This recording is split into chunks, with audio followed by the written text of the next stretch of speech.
तो आज है 26 फरवरी और आज का मोस्ट इंपॉर्टेंट करंट अफेयर देखेंगे। उससे पहले 25 फरवरी के करंट अफेयर का रिवीजन कर लीजिए।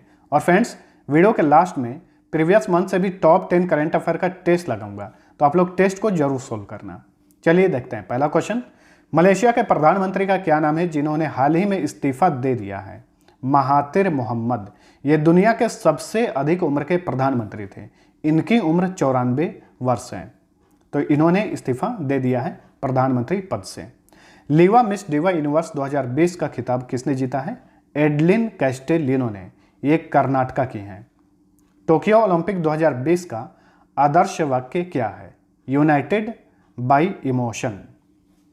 अमेरिकी राष्ट्रपति डोनाल्ड ट्रंप के भारत आगमन पर अहमदाबाद में किस कार्यक्रम का आयोजन किया गया? नमस्ते ट्रंप। अहमदाबाद में मोटेरा स्टेडियम में नमस्ते ट्रंप कार्यक्रम का आयोजन किया गया। किस देश में लासा बुखार के प्रकोप के कारण स्वास्थ्य आपातकाल का आह्वान किया गया है? नाइजीरिया में। प्रधानमंत्री किसान सम्मान निधि योजना के 1 वर्ष पूरा होने के उपलक्ष्य में केंद्रीय कृषि मंत्रालय ने कौन सा ऐप लॉन्च किया है? इस एप्लीकेशन का नाम है पीएम किसान। ये जो योजना है, इस योजना के तहत किसानों को सालाना 6,000 रुपये दिया जाता है 3 किश्त में। अंतर्राष्ट्रीय न्यायिक सम्मेलन 2020 का आयोजन कहां पर किया गया? नई दिल्ली में किया गया और इसका विषय था न्यायपालिका और बदलती दुनिया, इंग्लिश में judiciary and the changing world. 21 से 23 फरवरी के बीच कहां पर राष्ट्रीय जैविक भोजन उत्सव 2020 का आयोजन किया गया? नई दिल्ली में। किस राज्य ने अटल किसान मजदूर कैंटीन योजना शुरू करने की घोषणा की है? हरियाणा ने। इस योजना के तहत 10 रुपये में भोजन उपलब्ध कराया जाएगा। सेम इसी तरह से कुछ दिन पहले ही महाराष्ट्र की सरकार ने शिव भोजन थाली योजना लॉन्च किया। उस योजना के तहत भी 10 रुपये में भोजन दिया जाता है। 34वें कांस ओपन शतरंज टूर्नामेंट 2020 का खिताब किसने जीता है? भारत के डी गुकेश ने। ये तमिलनाडु से बिलोंग करते हैं। वर्ल्ड बॉक्सिंग काउंसिल हैवीवेट 2020 का खिताब किसने जीता? टाइसन फ्यूरी ने जीता। अब चलिए आज का करंट अफेयर देखते हैं। पहला question, film the hidden figures से प्रसिद्ध हुई नासा की गणितज्ञ का क्या नाम है जिनका हाल ही में 101 वर्ष की आयु में निधन हो गया? इनका नाम है कैथरीन जॉनसन। ये नासा की गणितज्ञ थी, हाल ही में इनका निधन हो गया है। इन्हीं के ऊपर ये फिल्म बनी थी द हिडन फिगर्स, 2016 में लॉन्च हुई थी और इस फिल्म के माध्यम से ये काफ़ी प्रसिद्ध हुई थी।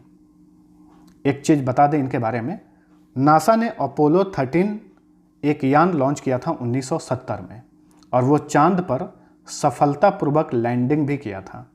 उसमें कैथरीन जॉनसन ने प्रमुख गणितज्ञ की गणना की थी, यानी गणितज्ञ के रूप में इन्होंने प्रमुख भूमिका निभाई थी। ऑप्शन डी नंबर पे है क्रिस्टीना कोच। इन्होंने हाल ही में एक रिकॉर्ड बनाया है। अंतरिक्ष में सबसे अधिक दिन तक समय बिताने वाली ये विश्व की प्रथम महिला अंतरिक्ष यात्री बन गई हैं। इन्होंने अंतरिक्ष में 328 दिन बिताए हैं और हाल ही में कुछ दिन पहले ये धरती पर लौटी। तो इस क्वेश्चन का सही उत्तर था ऑप्शन सी। अब जानिए नासा के बारे में। नासा अमेरिका की अंतरिक्ष एजेंसी है। इसका फुल फॉर्म होता है national aeronautics and space administration. गठन हुआ था 1958 में। हेडक्वार्टर वाशिंगटन डीसी में है। वर्ल्ड बैंक और अंतर्राष्ट्रीय मुद्रा कोष, इन दोनों का भी मुख्यालय वाशिंगटन डीसी में ही है। प्रमुख हैं जिम ब्रिडेनस्टाइन। निम्नलिखित में से किसे हाल ही में national hydro electric power corporation का चेयरमैन और प्रबंध निदेशक बनाया गया है? तो national hydro electric power corporation के नए सीएमडी यानी चेयरमैन और प्रबंध निदेशक बने हैं अभय कुमार सिंह। अगस्त 2022 तक ये पद पर बने रहेंगे। एनएचपीसी का गठन हुआ था 1975 में। हेडक्वार्टर फरीदाबाद में है। राष्ट्रमंडल निशानेबाजी और तीरंदाजी चैंपियनशिप 2022 कहां आयोजित करने की घोषणा की गई है? तो 2022 में राष्ट्रमंडल निशानेबाजी और तीरंदाजी चैंपियनशिप का आयोजन किया जाएगा भारत में। और भारत में कहां पर? चंडीगढ़ में। ऑप्शन डी सही उत्तर है। तो हाल ही में इसकी घोषणा की है राष्ट्रमंडल खेल महासंघ ने। ठीक है, यहाँ पे एक चीज़ और जानिए, 2022 में कॉमनवेल्थ गेम्स यानी राष्ट्रमंडल खेलों का आयोजन कहाँ किया जाएगा? यूनाइटेड किंगडम में, यूनाइटेड किंगडम के बर्मिंघम में। ठीक है, तो राष्ट्रमंडल खेलों का आयोजन किया जाएगा यूनाइटेड किंगडम में। वहीं राष्ट्रमंडल निशानेबाजी और तीरंदाजी चैंपियनशिप का आयोजन किया जाएगा चंडीगढ़ में। नेक्स्ट, निम्न में से किस राज्य ने कॉलेज के छात्रों को वित्तीय सहायता राशि प्रदान करने हेतु जगन्ना वसाठी दिवेना योजना शुरू की है? तो इस योजना को लॉन्च किया है आंध्र प्रदेश ने। ऑप्शन ए सही उत्तर है। इस योजना के तहत जो भी कॉलेज के छात्र हैं उन्हें वित्तीय सहायता राशि प्रदान की जाएगी ताकि उनकी शिक्षा में कोई रुकावट न हो। आंध्र प्रदेश की बात करें तो इसकी सीमा भारत के 5 राज्यों को छूती है, ओडिशा, छत्तीसगढ़, तेलंगाना, कर्नाटक और तमिलनाडु। गठन हुआ था 1 अक्टूबर 1953 को। भाषा के आधार पर गठित होने वाला ये भारत का प्रथम राज्य है। क्षेत्रफल के हिसाब से 8वें नंबर पे, जनसंख्या के हिसाब से 10वें नंबर पे है। साक्षरता दर है 67.02%, लिंगानुपात 993। ये सभी आंकड़े 2011 के जनगणना के अनुसार हैं। मुख्यमंत्री हैं YS जगन मोहन रेड्डी। यहाँ के राज्यपाल हैं विश्वभूषण हरिचंदन। लोकसभा सीट 25, राज्यसभा सीट 11, विधानसभा सीट कुल 176 है। एक सीट पर राज्यपाल द्वारा मनोनीत किया जाता है। विधान परिषद सीट की संख्या 58 है। जिलों की संख्या 13 है। JK माहेश्वरी यहाँ के मुख्य न्यायाधीश हैं। राजकीय पशु काला हिरन, राजकीय पक्षी रामा चिलुका, राजकीय वृक्ष नीम, राजकीय फूल चमेली। कुचिपुड़ी यहाँ का शास्त्रीय नृत्य है। वेंकटेश्वरा नेशनल पार्क तथा पापीकोंडा नेशनल पार्क यहीं पर है। श्री साइलम बांध, बसवा सागर बांध, ये दोनों बांध कृष्णा नदी पर है। नेक्स्ट, निम्नलिखित में से किसे दिल्ली विधानसभा का अध्यक्ष नियुक्त किया गया है? तो दिल्ली विधानसभा के स्पीकर बने हैं राम निवास गोयल। इसके पहले भी यही थे, फिर से इन्हें दिल्ली विधानसभा का स्पीकर बनाया गया है। तो ऑप्शन ए सही उत्तर है। वहीं जो ऑप्शन बी नंबर पे हैं रामवीर सिंह बिधूड़ी, इन्हें दिल्ली विधानसभा में विपक्ष का नेता चुना गया है। ठीक है, दिल्ली विधानसभा चुनाव हाल ही में संपन्न हुआ है। उसमें आम आदमी पार्टी ने 70 सीटों में से 62 सीटें जीती, वहीं भारतीय जनता पार्टी ने 8। वर्तमान में दिल्ली के मुख्यमंत्री हैं अरविंद केजरीवाल, उप मुख्यमंत्री हैं मनीष सिसोदिया, उपराज्यपाल हैं अनिल बैजल। साक्षरता दर है 86.21%, लिंगानुपात है 868। मुख्य न्यायाधीश है DN Patel. Lok Sabha seat 7, Rajya Sabha seat 3, विधानसभा सीट 70, जिलों की संख्या 11 है। एकमात्र राजकीय चिन्ह है यहाँ का राजकीय पक्षी गौरैया। थिक क्वांग डुक का हाल ही में निधन हो गया, वे क्या थे? तो थिक क्वांग डुक ये विश्व प्रसिद्ध बौद्ध भिक्षु थे। हाल ही में इनका निधन हो गया है। ठीक है, तो इंपॉर्टेंट क्वेश्चन बनता है, ध्यान में रखिएगा। वियतनाम में 2003 से ही ये नज़रबंद थे और इन्हें कई बार शांति के क्षेत्र में नोबेल प्राइज के लिए चुना गया था। हालांकि मिला नहीं है, लेकिन कई बार इन्हें नामित किया गया था, इसलिए काफ़ी प्रसिद्ध है। इन्होंने अपनी पूरी जिंदगी धार्मिक स्वतंत्रता और मानवाधिकारों के लिए लड़ाई लड़ी थी। वियतनाम में 2003 से ही इन्हें नज़रबंद रखा गया था। हाल ही में इनका निधन हो गया है। ये बौद्ध भिक्षु थे। हाल ही में होस्नी मुबारक का निधन हो गया, वे किस देश के पूर्व राष्ट्रपति थे? तो हाल ही में कुछ इंपॉर्टेंट निधन हुए हैं, सबको आपको ध्यान में रखना है। ठीक है, यहाँ से क्वेश्चन पूछे जा सकते हैं। तो ये मिस्र के यानी इजिप्ट के पूर्व राष्ट्रपति थे होस्नी मुबारक। हाल ही में इनका निधन हो गया है। ये मिस्र के चौथे राष्ट्रपति थे। 1981 से लेकर 2011 तक ये राष्ट्रपति थे मिस्र के। 1981 से 1982 तक ये प्रधानमंत्री भी थे, यानी दोनों पद इन्हीं के पास था। और उसके पहले ये वाइस प्रेसिडेंट भी थे। 1975 से लेकर 1981 तक मिस्र के उपराष्ट्रपति रहे थे होस्नी मुबारक। मिस्र की कैपिटल है कायरो। यहाँ के राष्ट्रपति हैं वर्तमान में अब्देल फतेह अल सीसी। प्राइम मिनिस्टर हैं मुस्तफ़ा मैडबौली। संसद का नाम है मजलिस अल नवाब, मुद्रा का नाम है पाउंड।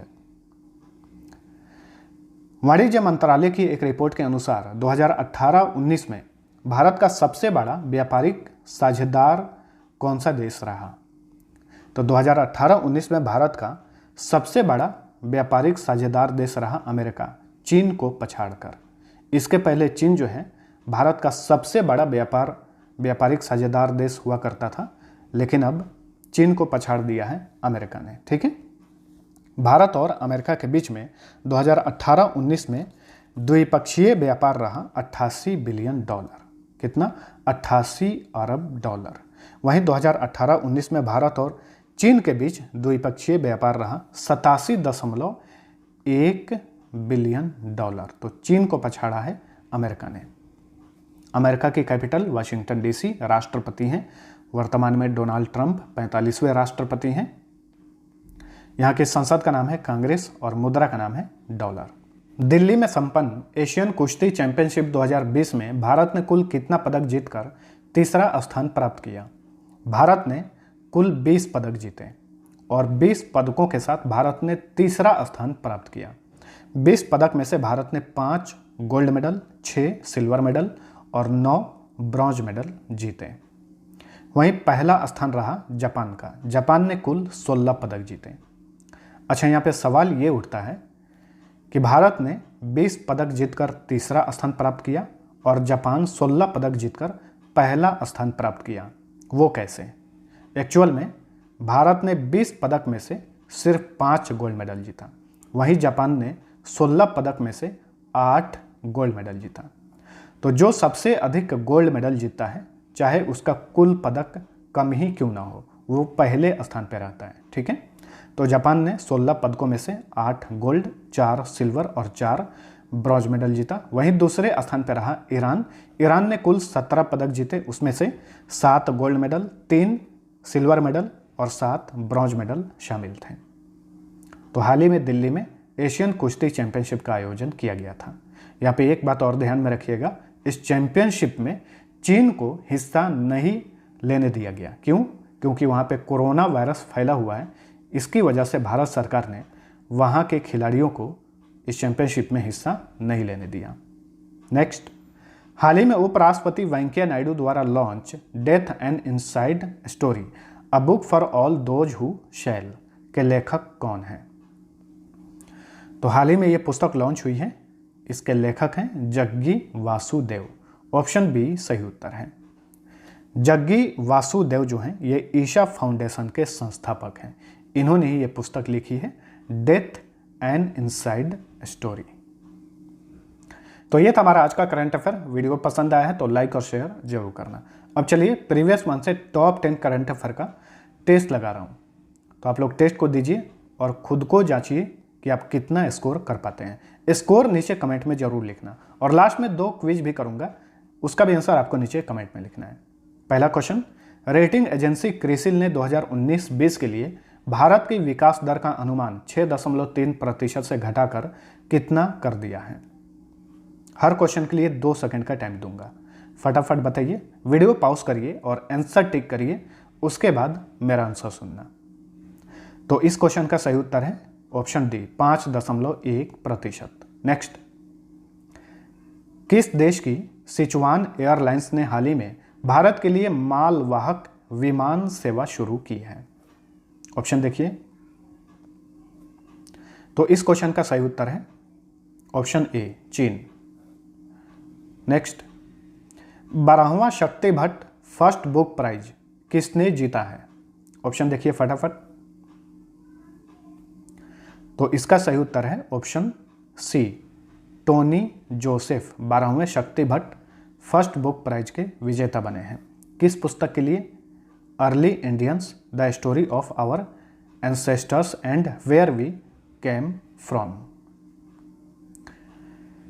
निम्न में से किस फुटबॉल खिलाड़ी ने बैलन डी ओर 2019 पुरस्कार जीता? ऑप्शन देखिए। तो 2019 के लिए बैलन डी ओर पुरस्कार जीते लियोनेल मेसी, बहुत ही प्रसिद्ध फुटबॉल खिलाड़ी हैं और ये कहाँ के हैं? अर्जेंटीना के हैं। नेक्स्ट, बेस्ट प्लेयर के लिए कोपा ट्रॉफी 2019 किसने जीता? बताइए फटाफट।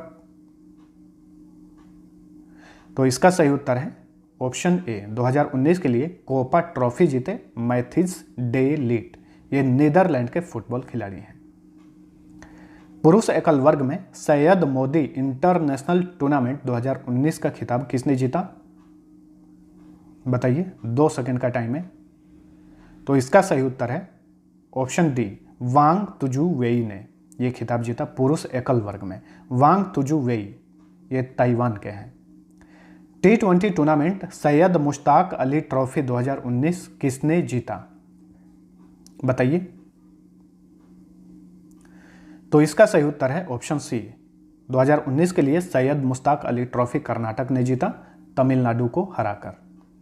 नेक्स्ट, पृथ्वीराज सिंह रूपन किस देश के नए राष्ट्रपति बने हैं?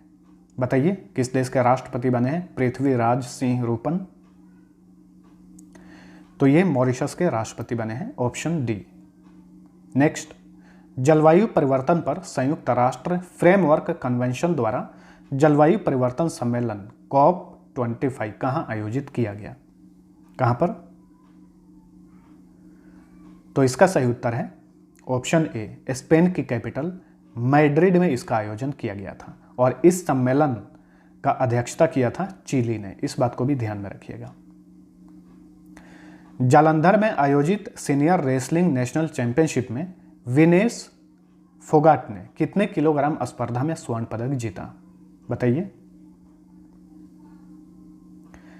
तो इसका सही उत्तर है ऑप्शन ए, 55 किलोग्राम भार वर्ग में। विनेश फोगाट हरियाणा की रेसलर हैं। अब चलिए पिछले क्विज का आंसर जान लीजिए। पहला क्वेश्चन था, किस देश के विश्व प्रसिद्ध बागवानी विशेषज्ञ जॉन बीडल का हाल ही में 93 वर्ष की आयु में निधन हो गया? पूरे के पूरे 100% लोगों ने इसका आंसर गलत दिया था, किसी ने भी इसका आंसर सही नहीं दिया था। ठीक है, इसका सही उत्तर था ऑप्शन डी, लेकिन सभी लोगों ने आंसर टिक किया था नॉर्वे को। ठीक है, तो इससे मुझे तो ये पता चल रहा है कि बहुत सारे लोगों को इसका आंसर नहीं पता होगा, लेकिन वे दूसरे बच्चे का कमेंट देखते हैं और जिसका तादाद ज़्यादा रहता है उसी को वो लोग आंसर कमेंट में लिख देते हैं। तो ऐसा आप लोग नहीं करिए। मैं आप लोगों को फिर से बता रहा हूँ, अगर मैं डेली क्विज करता हूँ तो आपको कमेंट करना है। तो जिस क्वेश्चन का आंसर आपको पता है उसका आंसर लिखना, या फिर आप चाहें तो तुक्का भी लगा सकते हैं, लेकिन किसी दूसरे का कमेंट देखकर आंसर कभी मत लिखना, इससे आप कुछ भी नहीं कर पाओगे। ठीक है, कमेंट देखकर कमेंट मत किया करिए। इसीलिए यही चीज हुआ है, इसका आंसर किसी को हकीकत में नहीं पता है, लेकिन सारे के सारे लोगों ने नॉर्वे किया है। इसका मतलब यह है कि सभी लोगों ने कमेंट देखा है कि सारे लोग जो है नॉर्वे कर रहे हैं, तो हम भी नॉर्वे लिख दे रहे हैं। तो नॉर्वे नहीं, ये कनाडा के थे, जॉन बीडल। इनके बारे में एक चीज बता दे रहा हूं, इन्होंने कनाडा में सेंट अल्बर्ट गार्डन क्लब की स्थापना भी की हुई है और ये विश्व प्रसिद्ध बागवानी विशेषज्ञ थे, कनाडा के थे ये। दूसरा क्वेश्चन था, वर्ल्ड डेफ टेनिस चैंपियनशिप 2019 में पुरुष एकल वर्ग का खिताब किसने जीता? इसका आंसर कुछ लोगों ने गलत दिया था, बाकी सभी लोगों ने सही दिया था, पृथ्वी शेखर। अब चलिए क्विज करता हूं, जिसका आंसर आपको नीचे कमेंट में लिखना है। पहला क्वेश्चन, अक्टूबर 2019 में जलवायु परिवर्तन पर 29वीं बेसिक मंत्री स्तरीय बैठक 2019 का आयोजन कहां पर किया गया? दूसरा क्वेश्चन है, गोल्फ टूर्नामेंट जोजो चैंपियनशिप 2019 का खिताब किसने जीता?